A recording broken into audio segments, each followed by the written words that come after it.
G'day and welcome to WordPress Wednesday. On the surface, this might be one of the most boring and useless videos about WordPress that you've ever seen. But on the other hand, I think if you watch this, you'll save yourself hours of time and heaps of frustration editing your website over the coming weeks, months, and years. This isn't really a video about how to do anything. It's just about where everything is. So the next time you log in, it doesn't look quite so daunting and scary. Now, there'll be chapter markers down below, so feel free to skip around to the bits that you want. But even if you've been using, or if you've used WordPress before, I guarantee you there'll be something in here that you didn't know before. So I'll start off with the real basics, how to log in. So I've got a really boring demo site on screen at the moment. So the login page, if you're from your home page and you go /wp-login.php, that's the default position for the login page. It's always going to be here. But a bit of a shortcut, if that's a bit much, is WP admin will also take you to the login page. But a shortcut that a lot of people don't know is from your home page. If you just go /dashboard, will also take you to the login page for your dashboard. Now, there are plugins and security setups to modify this. These are the default settings. And it may well be that these don't work because you've got some upgraded security settings on your site. But without them, so if you're not sure, just go to your homepage and from the homepage type /dashboard, that'll get you to your login page. Now, once you've logged in, the dashboard itself is mostly useless most of the time. So you don't need to worry about anything that's in the middle of the screen here. Usually, unless somebody's put something there for you. But coming down the left-hand side here, if you run a blog or a news section, posts are where they are. Pages are where obviously all the pages are. Your homepage, your About Us page, your product or service pages will tend to be in here. Up a couple to media. This is where anything that you've uploaded to your website lives. Images, PDF files, anything like that will all be in your media library. And down here to users, if you need to add and remove staff members who have access to the website, this is where you would do that. Now, one thing I see happen a lot when I'm training people how to use WordPress is they'll do that and then they'll do that. And it's just a bit of extra friction. You don't need to move to the flyout menu if you're clicking the first thing there. So, for example, if I click posts, that's the same as clicking all posts. If I click pages, that's the same as clicking all pages. If I wanted to just toggle between my home page and the dashboard, clicking the site name up here will toggle between the dashboard and the home page. Don't need to go to the first thing in the flyout if that's what you're doing. Just click the first thing, like the parent item, and that will automatically go to the first flyout if that's where you need to go. And that leads us on to some shortcuts for how to edit a page. So you can click between here once you're logged in, and you'll see there's an edit page button up here. And if I click that, that will take me straight to the edit screen for this particular page. I can also click view page to go straight back to it if I haven't made any changes, which I haven't here. Now you can also get to your pages by clicking here. No plugins. Let's try clicking pages. Starts with P, I was close. And they'll be listed here by default in alphabetical order. Now, if you end up with a site with a lot of pages, it can be a bit of work to try and find where it is sometimes. If you've got more than 20 pages, you'll see some pagination here to move through screen 1, screen 2, screen 3, or whatever to get to the page you need to. Similar kind of thing here. If I was going to edit the About Us page, I don't have to hover over there and then click Edit. I can just click the first thing, which is the same as then the first option. And I get to the same basic screen to editing a page, and viewing page will take me back to that. So if I was to come back to the dashboard here for a minute, so I've just logged in, go to the home page. Say I wanted to edit the About Us page, I would tend to find it using the front end of the website because you've got your drop downs there and it's easy to find the page that you actually want to change. Once you're there, click Edit Page, and I just find that an easier way to get to the page that you're trying to edit. Now, when you're editing a page, this is what WordPress looks like natively. If you're using one of those horrible page builders like Elementor or Divi or Beaver Builder, there's a few of them around. I just find that It's just an extra layer of stuff on top of WordPress that doesn't make it easier. But this is what WordPress looks like on its own without one of those page builders whacked on top. If you're using one of those things, then it won't look like this because they hijack the interface and do their own thing. You'll want to look at some other tutorials about that. But a shortcut then to find out where you are and what you're doing is this little steps here, or this icon of steps document overview. That gets you down here and shows you how the page is built. Now, pages are put together using blocks. And if I expand these guys out, you can see what the blocks actually are. Now, this is important. If I close that and I'm trying to edit something in here, it might be a case where I'm trying to control something and I've clicked the wrong thing. If I have this open, I can see, okay, I'm trying to edit this team member. I've got the right block selected here. I know which one I'm working on. If I'm trying to control the width of the container that it's in, for example, I make sure I've got that container clicked. So I'm controlling that rather than the team block inside it. There are some other shortcuts to make sure that you've got the right block selected as well. You'll notice down the bottom here is the hierarchy of what I've got. So I've got the team block selected, which is inside a container, which is inside another container, which is on the page. If I was to choose that, you'll notice that it's just the container inside a container on the page. And if I click out here, similar thing, container on the page. The other way of knowing which one you've got clicked is you can see that there's a blue outline here around the block that I've clicked. So I've got the parent container here, and inside that parent container is 3 child containers. These are basically the 3 columns that we're looking at. And as I click them, you'll see that the blue box around here is changing as I select that particular blocks. So there's a couple of different ways to identify which block you've actually selected to edit it. But I find this document tree here is a nice, easy way to do that. Another thing you may have noticed on the previous section was how the menus change or my options change depending on what block I have clicked. So if I just come back out here, I've got my container clicked there. So the controls I've got up here are to do with that container. You can see the icon there and the icon there are the same. And then similarly, the icon over here is the same as well. So all of these controls and the tabs that I've got up here, I'm controlling just this parent container here. If I was to expand that and click a child container, the controls are the same, but I'm only controlling that child container in this example. And you can see an example of that. I've got custom width is 33%, which gives me my 3 columns inside the 100% width of the screen. If I was to click that parent container, that width control is gone because I've got full width set here rather than the custom width, which would be 100% anyway. Now, if you're not seeing this column on the right-hand side, the icon here up next to the Save button will show and hide that for you. And you'll notice there's the block tab set here. If I change this back to page, I've got some controls for the page itself rather than the block I've selected. So the page settings here won't change regardless of which block you choose. But if I choose the block tab and then, for example, let's go in here and choose the team item or the team block, you can see here that these controls here now relate to just that team block that I have selected. In terms of the blocks that are available to you, if you click on this plus button up here, now I have the Spectra Pro plugin installed here as well, which gives me a whole lot of extra blocks beyond what WordPress comes with by default. So you can see there's lots and lots and lots of different kinds of blocks that you can add. Really, most of the time using paragraphs, headings, images, photo galleries. Most of the time, that's what you're going to be using.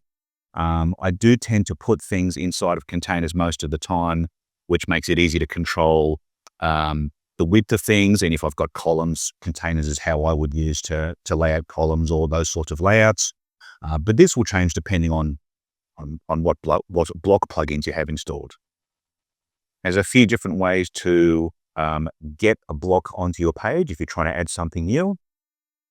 So if I click in the title and press enter, by default, it's looking for me to start writing a paragraph. That's the default block that's there.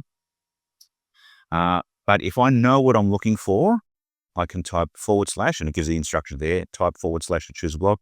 So if I know I'm going to put a container here, I can type / container, and sure enough, the container will be there. If I know I'm going to put an image in here, I can start typing image, and there's an image block there for me to put in.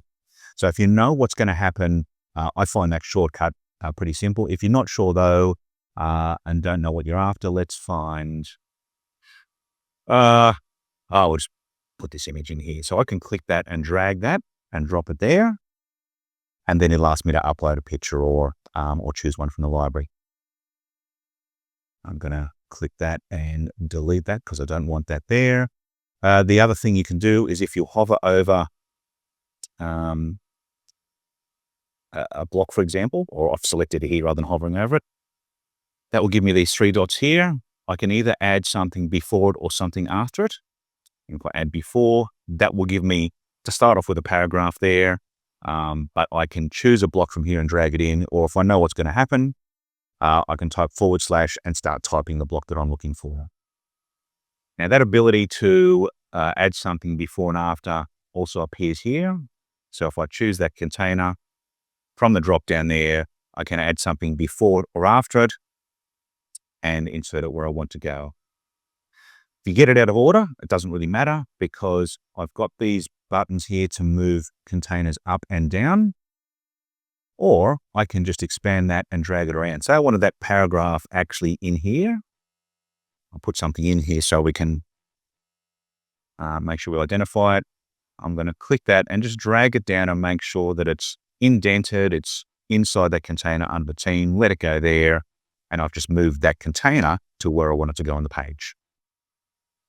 And just as an aside, with the paragraph selected, you'll notice that my controls across here are different, and my controls on the right-hand side are different as well. So this page itself is not particularly complicated, but sometimes they can get that way. So you've got a couple of options to make life a little bit easier here. You'll see I've got AA intro beside that one.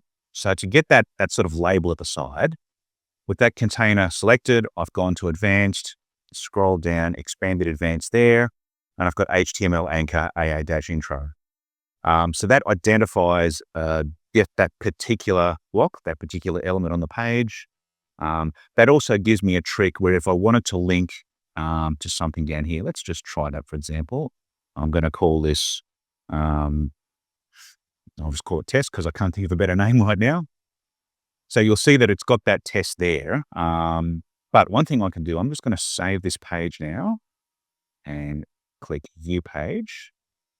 I'm now looking at About Us here, but if I now go #test, it will jump straight to that section on the page. So they're called anchor links. So if you label sections of a page as you go down using that method, I'm going to come back to edit page now. Any of these containers can become anchor links if you needed to link directly to a section on the page further down. So that's one option. I'm going to just remove that for now, because something else you can do is you can rename these blocks. So I'm going to click, right-click that, and we'll go rename, and I'm going to call this 10. So we'll see, okay, that block there contains my team section. If I click that one, and I'll rename that, I'm just going to call it overview because that's probably what would go in here. And this top container, I'm going to rename that to hello because that's all that's in at the moment. So these names themselves, aside from team, aren't particularly helpful. But if you can imagine, if you've got a lot of containers down the page or a lot of blocks and things are starting to get a bit complicated and you're getting lost finding stuff, right-clicking these blocks and renaming them all of a sudden makes that a lot easier for you to find. Now, this method doesn't help you on the front end of things. Like this doesn't create anchor links on the front end. You would need to add the HTML anchor here under the advanced tab to do that. But if it's just for your own organization, this can save a lot of headaches. Now, something else that I see a lot is where making these changes on the desktop and you'll click save to have a look at it when it's done. You click view page, and although this is ugly here, but you go, okay, yep, that's what I want. But a very big percentage of most websites are visited on little screens like this. And people often forget to have a look at that. But there's some built-in preview tools here. They're not a substitute for your phone. Like, you should still look at the page on your phone after you've made a change to it. But up here, we've got some views available to us. So desktop, tablet, we see it's made it a bit narrower, or mobile, it's made it narrower still. And we can see how a lot of these containers have now collapsed to a single column, so they sit nicely on a phone. So you've got these preview modes up here. And another thing that will happen if I choose mobile, and I will select this block, for example, these controls now pertaining to the viewport or the width that I'm looking at it on. So I'll see here, this one now says content box width, 767 pixels.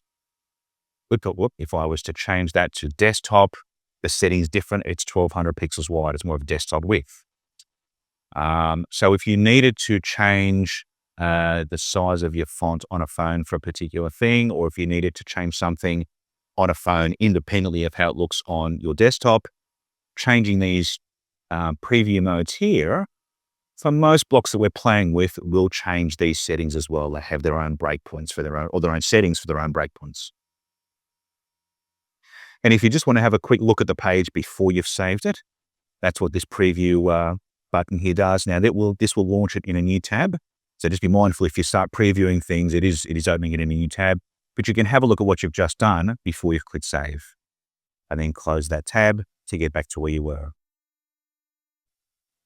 So depending on what you've got installed, and if I've built your website, it's going to look like this. If you've just found me on YouTube through other means, what you see here will depend on what you have installed. This is Astra and Spectra. So we've got some Astra settings here if you needed to control them page by page, or Spectra block settings if there were any applicable. Very rarely are you really going to be using those. And they've got this AI assistant thing as well, which I don't ever use.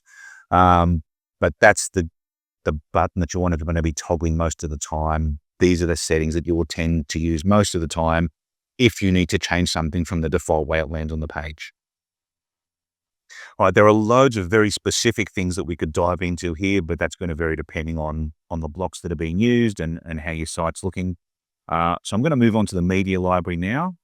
So I don't have much here at the moment, but over time we will upload photos to your website and they will all end up here. You'll be able to sort them by type or by date they were uploaded, or you can search them by name as well. And this is a really good sort of segue into, before you upload an image, it's a good idea to rename it. Like if it just comes straight off your phone and it's got the file name of img012345.jpg, that's never, A, it's not very good for search engine optimization, and B, it's not going to help you find the image down the track again if you're looking for it. So it's always useful to rename your images before you upload them. But the other point I'd like to make here is that once you've uploaded an image once to your website, if you don't want to use it on a different page, you don't have to re-upload it. It'll be there for you to use as many times as you want on as many pages as you want. You can toggle the view here from a list view to grid view. And if you wanted to delete anything, then you can delete it by using that option there. So I've had a look at pages in here before, and they're listed here alphabetically. Posts are where your blog or your news items or that sort of thing will go. Now, posts and pages, to edit them and work with them, they're pretty much identical. The only difference is a post has a date attached to it and will display in date order, whereas a page does not have a date attached to it, and it will need to be added to a menu to show up anywhere. So otherwise, they behave the same. And so you'll see that with your posts, rather than listing them alphabetically, they'll actually be listed in date order by default, because that's how WordPress treats posts. They're sensitive to the time or the date. So under the dashboard here is updates. And you'll see that I've got 2 updates due here, theme and translations. Now, updates are very, very important to stay on top of, but it's also a really easy place for you to break your website if you're not careful. Like if you're a client of mine, then chances are I'll be looking after this for you, so you don't need to worry about it. But if you've just found this randomly on YouTube, make sure you take a backup before you run your updates.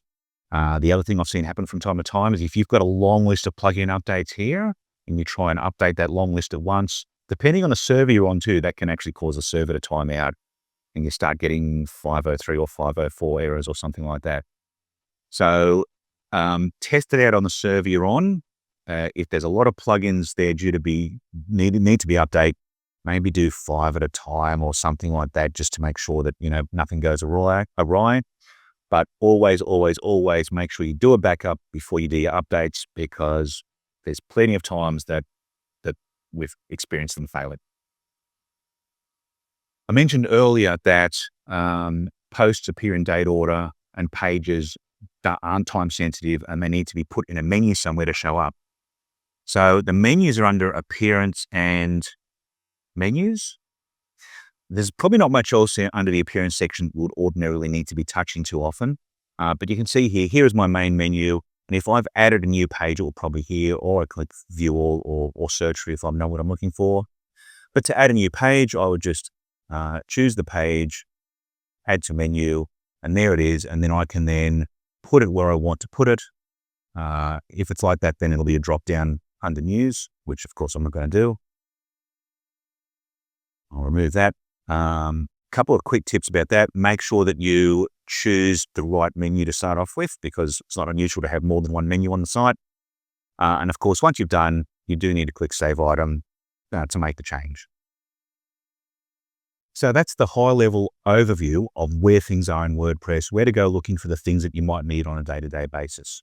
I realize that there's a bunch of things there that I've really just touched on very lightly, and you've probably got more questions than answers for some of those things. So if you'd like a specific tutorial on something more specific there, please drop a comment. Let me know what you would like me to do something or a deeper dive on, and I'll look at making that happen. Thanks for watching. See you next time.